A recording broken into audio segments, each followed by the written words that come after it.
சென்னை உயர்நீதிமன்றத்தில் வழக்கறிஞர்கள் முற்றுகை போராட்டத்தில் ஈடுபட்டுள்ளதால் நீதிமன்ற பணிகள் பாதிக்கப்பட்டுள்ளன. இதுகுறித்து நமது செய்தியாளர் பிரசன்னா தரும் கூடுதல் தகவல்களை பார்க்கலாம். பிரசன்னா, நீதிமன்ற வளாகத்தில் கெடுபிடிகள் அதிகரித்துள்ளதா சொல்லப்படுறது. நீதிமன்ற பணிகள் இப்போ எப்படி நடைபெற்று வருது, இது குறித்து சொல்லுங்க. அதாவது இன்றைய தினத்தை பொறுத்தவரையில் நீதிமன்ற பணிகள் சுமூகமாக நடந்தாலும் சற்று இயல்பை விட சற்று தொய்வாகவே அது காட்சியளிக்கிறது.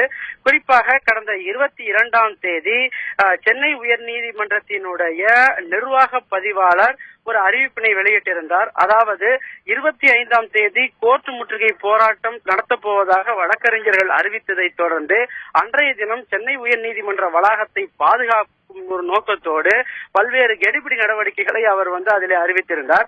குறிப்பாக வழக்கறிஞர்கள் மாணவர்களுக்கு அன்றைய தினம் பாஸ்கள் வழங்கப்படாது என்றும், அதே போல பார்ட்டியின் பர்சன் என்று சொல்லப்படும் ஒரு வழக்காடி தானாகவே முன்வதும் வழக்காடும் வழக்காடிக்கு அவருடைய வழக்கு எதுவும் இல்லாமல் புதிதாக எந்த வழக்கை எடுத்து வந்தாலும் அதற்கான அனுமதி வழங்கப்படாது என்றும், குறிப்பாக ஹெபியஸ் கார்பஸ் என சொல்லப்படும் ஆட்கொணர்வு மனு கொண்டு வரும் ஆட்கள் அவர்களுக்கான ஒரு வழக்கு இருக்கிறதா என்பதை பரிசோதித்து அவர்கள் அனுமதிக்கப்படுவார்கள் என்றும், மேலும் இயல்பாக வழக்கறிஞர்களே கூட அவர்களுக்கான வழக்கு அன்றைய தினம் இருக்கிறதா என்பதை பார்த்து அந்த லிஸ்டில் வழக்கு இருக்கிறது என்பதை உறுதி செய்து கொண்ட பிறகுதான் அவர்கள் உள்ளே அனுப்பப்படுவார்கள்.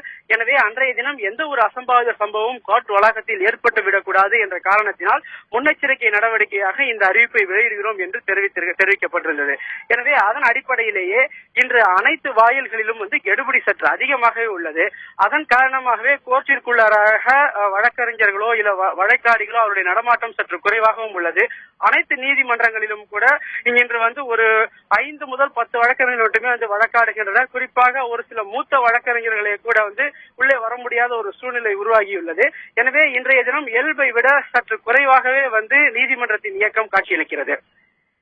வழக்கறிஞர்கள் நீதிபதிகளிடம் ஏதேனும் முறையீடு செய்திருக்கிறாங்களா? இது குறித்து தகவல்கள் இருக்கா பிரசன்னா? அதாவது நாம் எதிர்பார்த்தது இன்றைய தினம் காலையிலேயே தலைமை நீதிபதியிடம் ஏதாவது ஒரு முறையீடு கண்டிப்பாக இருக்கும் என்று எதிர்பார்த்தோம். ஆனால் தற்பொழுது வரை எந்த ஒரு முறையீடையும் வழக்கறிஞர் தரப்பில் மேற்கொள்ளவில்லை. ஆனால் கண்டிப்பாக இந்த விவகாரம் தொடர்பாக ஏதேனும் ஒரு மனு தாக்கலோ அல்லது மத்தியத்திற்கு பிறகு ஒரு முக்கிய முறையீடோ இருக்கும் என்றே எதிர்பார்க்கலாம். ஏனென்றால் வெளியில் மிகப்பெரிய அளவில் ஒரு போராட்டமானது தற்பொழுது நடைபெற்றுக் கொண்டிருக்கிறது.